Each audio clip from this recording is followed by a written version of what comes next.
मेरे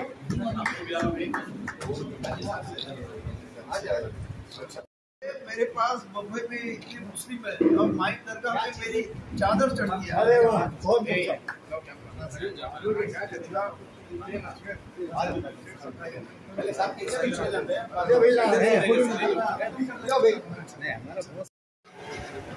चलो भैया जल्दी जल्दी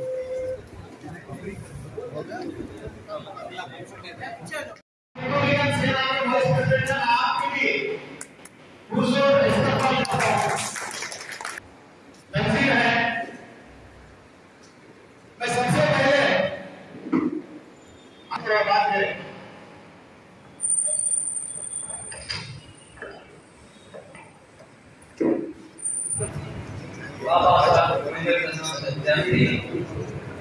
संविधान शिल्पी उनके मम्मे उनके ग्रैंडसन पोते यहाँ पर मौजूद आज मुझे इस मुझे के मेरे आपने जिस तरीके का सत्कार किया मैं आपका तहे दिल से शुक्रगुजार हूँ।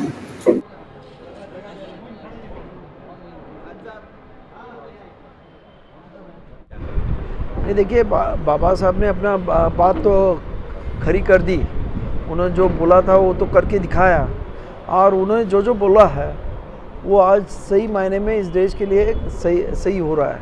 बाबा साहब ने ये भी बताया था कि हमारी कॉन्स्टिट्यूशन कितनी अच्छी है कितनी बुरी है ये कॉन्स्टिट्यूशन के ऊपर नहीं निर्भर होता है कि कॉन्स्टिट्यूशन चलाने वाले कैसे कितने अच्छे हैं बुरे उसके ऊपर ये कॉन्स्टिट्यूशन कैसे है उसको तय होगा। अभी आज यहाँ हम देख रहे हैं कि जिस तरीके से हालात पैदा कर रहे हैं लोग, इससे लोगों में एक बड़ा असंतोष है। धर्म के नाम पे अलग से एक माहौल ख़राब किया जा रहा है। फिर महंगाई से गरीबों को मार पड़ रही है। इसके वजह से पूरे देश में एक तरीके का असंतोष है और इस असंतोष को ये महंगाई बेरोजगारी का जो असंतोष है उसको सही मायने में लोगों का लक्ष्य उससे हटाने के लिए धर्म के नाम के जाति के नाम पे भावनात्मक जो ये किया जाता है आह्वान किया जाता है भावनात्मक जो खेल किए जाते हैं पॉलिटिक्स के वो आज देश में चल रहे हैं। नहीं देखो रिजर्वेशन तो देखो रिजर्वेशन का मसला तो ऐसा है कि रिजर्वेशन तो मिल रहा है मगर अभी ये सरकार क्या कर रही है रिजर्वेशन कम करने के लिए जो सरकारी अफसर है में सरकारी कंपनियां है वो प्राइवेटाइज कर रही है और वो बहुत कम पैसे में बेचा जा रहा है। जो आपने अभी देखा होगा LIC का IPO आया जिसका एक्चुअल प्राइस 1100-1200 रुपये होना चाहिए था वो 800-900 रुपये में बेच रहे हैं। तो इस तरीके से सरकारी कंपनियां रद्दी भाव में बेची जा रही है। नहीं है वहाँ पर कांग्रेस की गवर्नमेंट है वहाँ पर LCP की गवर्नमेंट है क्यों मसला क्यों है सर वहाँ पर? नहीं जहाँ BJP की गवर्नमेंट नहीं है वहाँ के सरकार अस्थिर करने का एक पूरा प्रोग्राम ही यहाँ देखा आप अगर देखेंगे तो पता चल जाएगा। वो महाराष्ट्र हो राजस्थान हो और कई राज्य हो जहाँ जहाँ अपोजिशन बंगाल हो जहाँ जहाँ अपोजिशन का सरकार है राज्य सरकार है वहाँ ये बातें हो रही है और वहाँ वो सरकारें अस्थिर करके BJP का शासन नहीं तो राष्ट्रपति शासन लाने की कोशिश की जा रही है।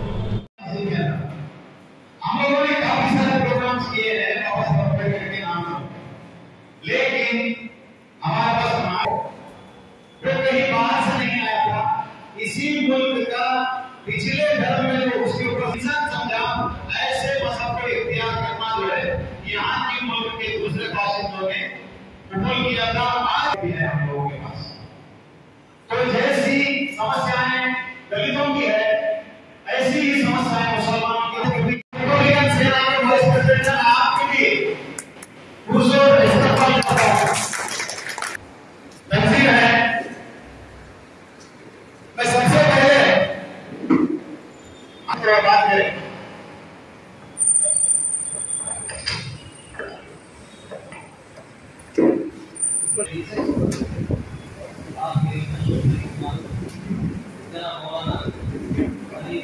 शास्त्री साहब, अम्बेडकर साहब, मेरे दोस्त विकेश साहब, दीगर हजरात और भीमराव अम्बेडकर साहब, बाबा साहब अम्बेडकर साहब से जानते हैं, संविधान शिल्पी, उनके मत में उनके ग्रैंडसन पोते यहाँ पर मौजूद। अम्बेडकर साहब, बाबा साहब अम्बेडकर साहब का जवाब आज हमारे सामने मौजूद है। इंडियन कॉन्स्टिट्यूशन उन्होंने लिखा और जवाहरलाल नेहरू साहब ने डॉक्टर इसलिए कहा कि कहीं डिग्रियों से, मास्टर डिग्रियों से उनको जो है। सबसे पहले मैं अहलिया ने बेंगलोर की तरफ से बाबा साहब अम्बेडकर के जो पोते तशरीफ़ लाए उनका इस्तकबाल करते हुए उनकी गुफ्तगू में एक चीज़ बहुत पसंद आई मुझे। उन्होंने कहा कि इस वक्त भारत का एक बहुत बड़ा टुकड़ा, बहुत बड़ा हिस्सा या भारत में बसने वाले बहुत सारे भारतीयों को हमारे मुल्क के दस्तूर का इल्म नहीं है। खुसूसियत के साथ जंग आज़ादी में उलमा का जो रोल रहा, उलमा जिन मदारिस से जुड़े रहे उनका भी बहुत बड़ा रोल रहा। तो आनंदराज जी ने एक बात बहुत अहम कही, हम सब लोगों को इसकी तरफ तवज्जो देनी चाहिए।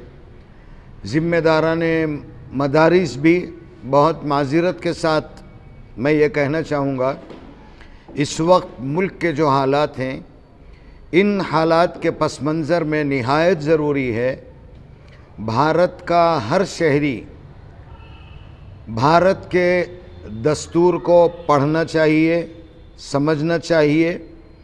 और इसी तरह मदारिस की जो बात आनंद जी ने कही बहुत पसंद आई। इस सिलसिले में ज़िम्मेदाराने मदारिस से मैं भी बहुत अदब के साथ गुजारिश करूँगा कि हमारे अपने तलबा जो नई नस्ल आने वाली है, नया जनरेशन जो आने वाला है, ये मालूम होना चाहिए कि हमारे मुल्क का दस्तूर क्या है। अभी करीब में आपने सुना होगा आइन बचाओ तहरीक, दस्तूर बचाओ तहरीक, देश बचाओ तहरीक। इन तहरीकों से बहुत बड़ा मजमा जुड़ा, काम भी हो रहा है, कोशिश भी हो रही है। बड़े बड़े लोग कोशिश कर रहे हैं कि हमारे मुल्क का दस्तूर बच जाए।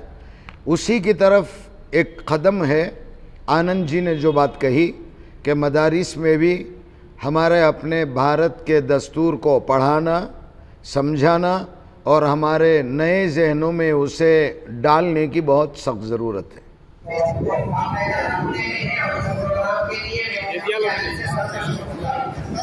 भैया इनो क्या नाम सही जल्दी लो, एक मिनट आप सर।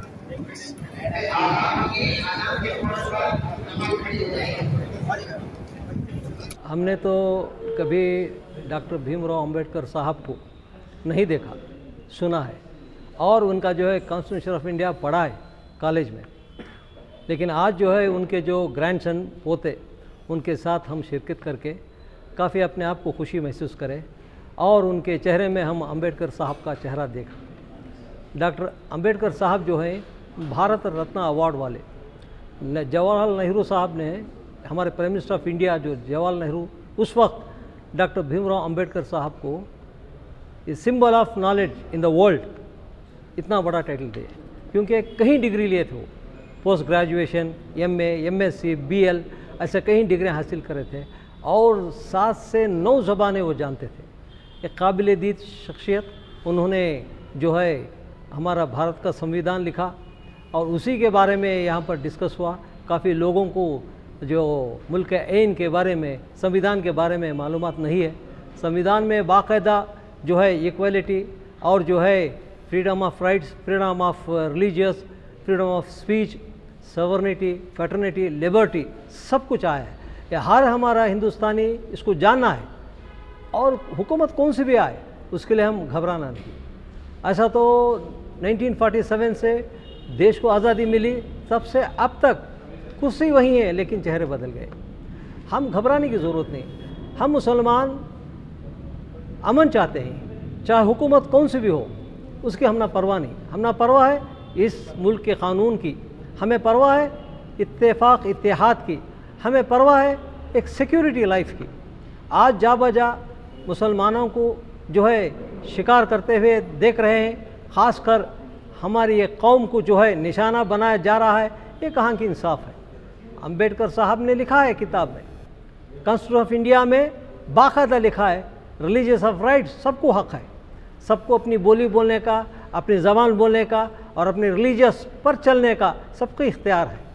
हिंदुस्तान एक ऐसा देश है, यहाँ कहीं ज़ात पात के लोग रहते हैं, कहीं ईद और त्यौहार होते हैं, कभी मुसलमानों ने मदाखलत पैदा नहीं किया।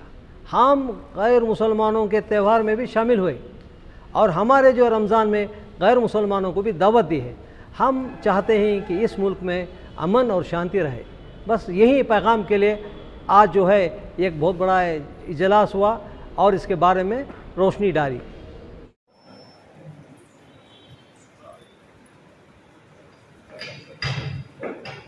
मैं आपका खिताब से पहले मैं ज्यादा वक्त न लेते हुए आप तमाम के सामने आनंदराज अम्बेडकर साहब से गुजारिश करता हूं कि वो संविधान का महत्व कभी किसी को पता नहीं चल रहा था, और अभी जबरदस्ती जब हमारे ऊपर होने लगी, तब आप सभी लोग, हम लोग, आप लोग सभी लोग बाबा साहब का संविधान पढ़ने लगे और हमारे क्या राइट्स है, हमें क्या अधिकार मिले, उसके बारे में चर्चा हो रही है।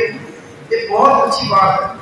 और जी आपने बताया कि 30 साल पहले ऐसा कुछ होना चाहिए था, मगर बाबा साहब समझने के लिए लोगों को बहुत देर लगी। यही कृपा के इसके लिए आज हमें इतना समय लग गया। तो बाबा एक ऐसी शख्सियत है जो इतने सालों के बाद, इस बाबा साहब को गुजरने से 66 साल हो गए, और आज भी बाबा साहब के जो चाहने वाले दिन ब दिन बढ़ने लगे। और आज बाबा साहब अम्बेडकर की जयंती हम लोग, आज मैं खास यहाँ बेंगलोर में आया था बाबा साहब की जयंती के लिए। ये आज हम बेंगलोर की महाराष्ट्र में आए और 2 महीना बाबा साहब की जयंती चलती है।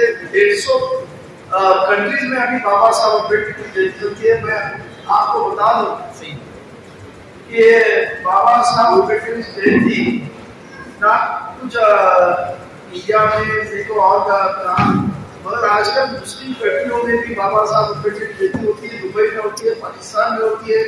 आपको बताना मैं चाहता हूँ कि बाबा साहब अम्बेडकर एक ह्यूमैनिटी के मसीहा, उन्होंने मानवतावाद सिखाया और आदमी ने आदमी के साथ कैसे सलोखा करना चाहिए, कैसे जीना चाहिए, इसके बारे में बात की। आज हमारी कॉन्स्टिट्यूशन भी जो बताती है वो और कुछ नहीं है कि हम लोग आपस में कैसे भाईचारा से रहना चाहिए।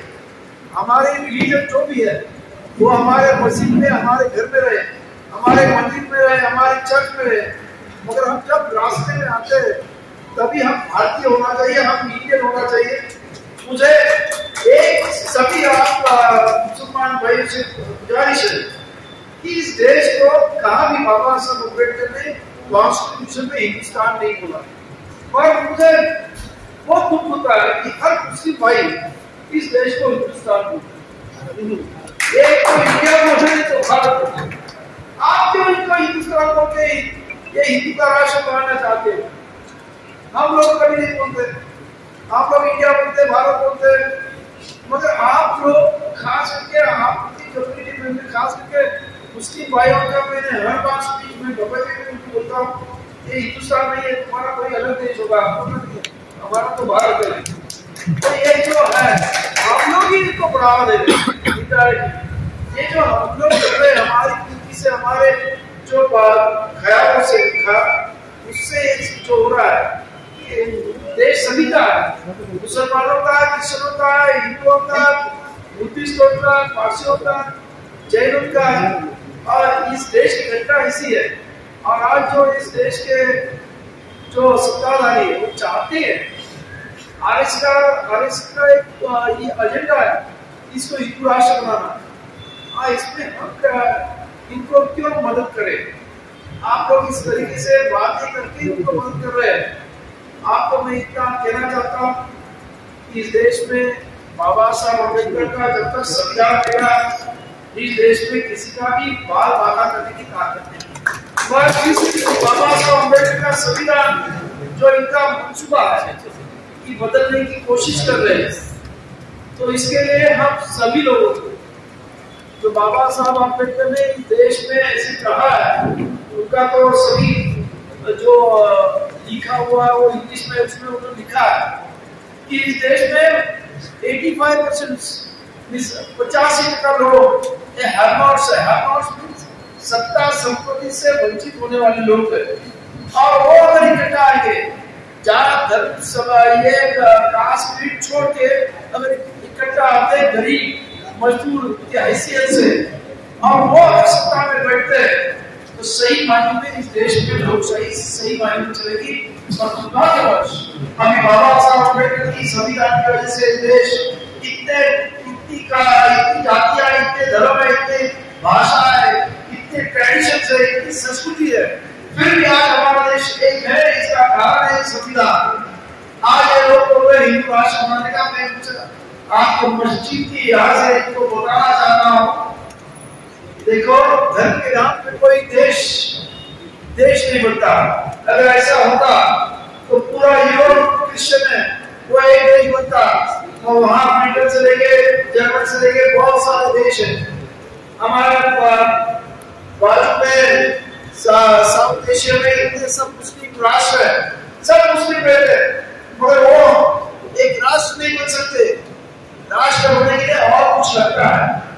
इतना ही नहीं तो हमारे जो भाई पिछड़ गए और जिन्होंने पाकिस्तान बनाया, उन्होंने भी धर्म के नाम पे एक राष्ट्र बनाया, और वो भी एक राष्ट्र नहीं रहा इसका। क्योंकि धर्म के नाम पे कोई राष्ट्र नहीं बनता। राष्ट्र होता है वो राष्ट्र बनाने के लिए एक अलग तरीके से माहौल बनाना पड़ता है, एक तरीके से उनमें वो भी होनी चाहिए। आज बाबा साहब अम्बेडकर ने अपने संविधान से वो ताकत हमें दी है, ये हम महासत्ता की ओर बढ़ने की हमें इजाजत दी है, हमें एक रास्ता दिखाया है। और इसके लिए आज 70 साल के बाद भी हम एक राष्ट्र की तरफ से, एक मजबूत राष्ट्र की तरफ से मजबूती की तरफ जा रहे हैं। और दुर्भाग्यवश अभी जो फिरका आपस यहाँ हावी होते जा रही है, इसके वजह से यहाँ आपस में जो अपने आपस में एक दूसरे के प्रति जो भेदभाव हो रहे, एक नफरत पैदा करने की कोशिश इस देश में जो की जा रही है, तो सही मायने में इस देश को का जो मंसूबा है, इस देश को एक अलग राष्ट्र बनाने का, अलग तरीके से बनाने का, अभी कल कुछ मैंने बम्बई में था तो मैंने पढ़ा कि अमित शाह ने बताया कि अभी कोविड खत्म हुआ, वापस ये इलाज हम लोग चालू करेंगे। सब कुछ जो चल रहा है ये बहुत गलत है। जिस आदमी ने यहाँ पैदा हुआ, अमेरिका में भी ये हुआ है, अगर आप फॉरेनर हो, पैदा हुए हो और आपका बच्चा उधर पैदा होता है तो उसको उसकी नेशनलिटी है। और हमारे देश में भी नया इन्होंने कहा बनाया है, बोलते नहीं हम कहाँ से कहाँ पैदा हुए वो बात नहीं, आपका रिकॉर्ड लेके 50 साल का ये जो चल रहा है, ये हमें एक आज ये अगर ये नहीं चलता तो बाबा साहब की शायद आप लोग को याद नहीं आती। आज जो बाबा साहब ने हमारा संविधान दिया उसमें सभी तरीके के कानून बनाए हैं। हम सही मायने में अगर इस बाबा साहब के संविधान को पढ़े तो हमें इसमें से सब रास्ते मिल सकते हैं। मैं आप मौलाना जी आप यहाँ हो, मैं आपसे रिक्वेस्ट है कि आप पूरे देश में काफी मदद से चलते हैं, आप लोग बच्चों को सिखाते हैं, तो उसमें कानून की पढ़ाई है और संविधान में क्या लिखा है। और संविधान में बाबा साहब ने ये संविधान ऐसे नहीं हुआ, 3 साल में जो डिस्कशन हुआ वो गवर्नमेंट ने ये डिस्कशन जो है उसकी किताबें निकाली कि हर एक मुद्दे पे डिस्कशन हुआ, ये क्यों है, क्या है, इसका अर्थ क्या है। ये सब अपने बच्चों को पढ़ाइए। आजकल अपने को आगे जाने के लिए, जीने के लिए, देश में अपना पूरा आत्मसम्मान जताने के लिए आपको लॉ का नॉलेज होना बहुत जरूरी है। और ये आप आपके मदरसे से जरूर कर सकते हैं, ऐसे मुझे लगता है। तो इसके लिए आप सभी हम तो बाबा साहब अम्बेडकर के अभी आप सभी लोगों को गले लगाना चाहते हैं। जो आप लोग के साथ में आते उनसे हम गले लगाते। मैं तो इतना कहता हूँ, मैं बम्बई में रहता हूँ, बम्बई में ऐसा शायद कोई दरगाह ये होगा जहाँ मैं नहीं गया हूँ, नहीं गया हूँ। माइन का दरगाह तो खास है जहाँ काफी लोग आते हैं, आपको सुने होंगे। वहाँ तो मुझे हर वर्ष वहाँ बुलाया जाता है और वहाँ मेरा स्वागत भी किया जाता है। मैं चादर चढ़ाता हूँ।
जोश